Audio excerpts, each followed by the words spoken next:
Hello বন্ধুরা, আজকে আমি তোমাদের সঙ্গে একদম নতুন একটা রেসিপি শেয়ার করব। আশা করছি এই রেসিপিটা তোমাদের অনেক ভালো লাগবে। আর দেখো, এই ফলটাকে তোমরা কে কে চেনো? এটার নাম হচ্ছে ড্যাফল। মানে আমাদের এখানে এটাই বলে, তোমাদের ওখানে অন্য কোনো নাম থাকলে অবশ্যই আমাকে জানাবে।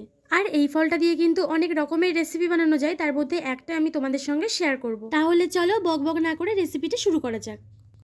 প্রথমে কড়াই বসিয়ে কড়াইয়ের মধ্যে তেল দিয়ে তেলটাকে খুব ভালো করে গরম করে নিচ্ছি। এখানে কিন্তু আমি সর্ষের তেল দিয়েছি, তোমরা চাইলে রান্নায় যে তেল ব্যবহার করো সেটাই দিতে পারো। এবার এর মধ্যে দিয়ে দিয়েছি 5 ফোড়ন, আর তার সঙ্গে দিয়েছি একটা শুকনো লঙ্কা আর চিংড়ি মাছ। এবার চিংড়ি মাছগুলোকে ভেজে নিতে হবে। একটু নেড়েচেড়ের মধ্যে দিয়ে দিয়েছি হলুদ দিয়ে আবারও একটু নেড়ে নেব। আর দেখো, এই রান্নাটা কিন্তু খুবই সহজ, তোমরা কিন্তু বাড়িতে অবশ্যই ট্রাই করো। এখন আমি দিয়ে দিচ্ছি ডুমো ডুমো করে কেটে রাখা আলু। এবার আলুগুলোকে দিয়ে খুব ভালো করে নেড়েচেড়ে কিন্তু আলুগুলোকে খুব ভালো করে ভেজে নিতে হবে।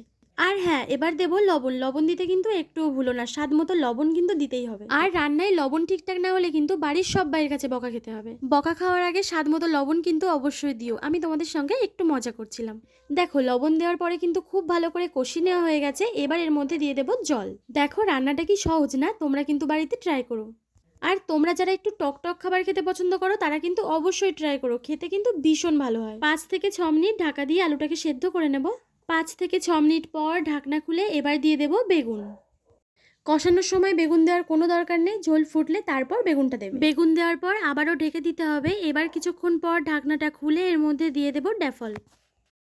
তবে ড্যাফল দেখে আগে আমি বলতাম ছোট কাঁঠাল, মানে অনেকটা এঁচড়ের মতো। কাঁচা ড্যাফল কাটলে না অনেকটা এঁচড়ের মতো লাগে, আর ড্যাফল পেকে গেলে কাঁঠালের কোয়ার মতোই লাগে। আর আমার আজকের ড্যাফলটা খুব বেশি পাকা ছিল না, আবার খুব বেশি কাঁচাও ছিল না, মানে মাঝামাঝি, ওই ডেসে গেছিল। আমি মনে করতাম কাঁচা ড্যাফল দিয়ে করলে বেশি ভালো হয়, কিন্তু ডেসে যাওয়া ড্যাফল দিয়ে করেও অনেক বেশি ভালো লেগেছে। টক টক ভাবটাও ছিল, হালকা হালকা মিষ্টিও ছিল, খুব বেশি টক ছিল না, তার জন্য অনেক বেশি ভালো লেগেছে। আর যারা একটু টক খাবার খেতে পছন্দ করো তাদের কাছে তো ভীষণই ভালো লাগবে। আর তোমাদের কারোর বাড়িতে ড্যাফল গাছ আছে কিনা অবশ্যই আমাকে কিন্তু জানিও। এটা হচ্ছে আমার মামার বাড়ির ড্যাফল। কয়েকদিন আগে আমরা দাদুর বাড়িতে গেছিলাম, তখন মামাদের কাছে অনেক ড্যাফল ছিল।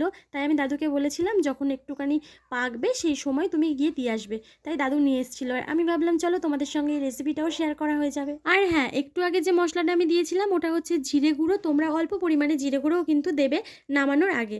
জিরে গুঁড়ো দেওয়ার পরে আমি গ্যাসের ফ্লেমটা অফ করে দিচ্ছি। আমার রেসিপিটা পুরো রেডি।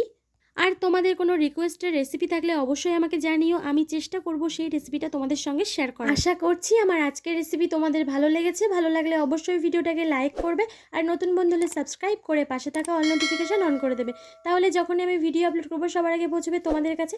সবাই খুব ভালো থাকবে। বাই।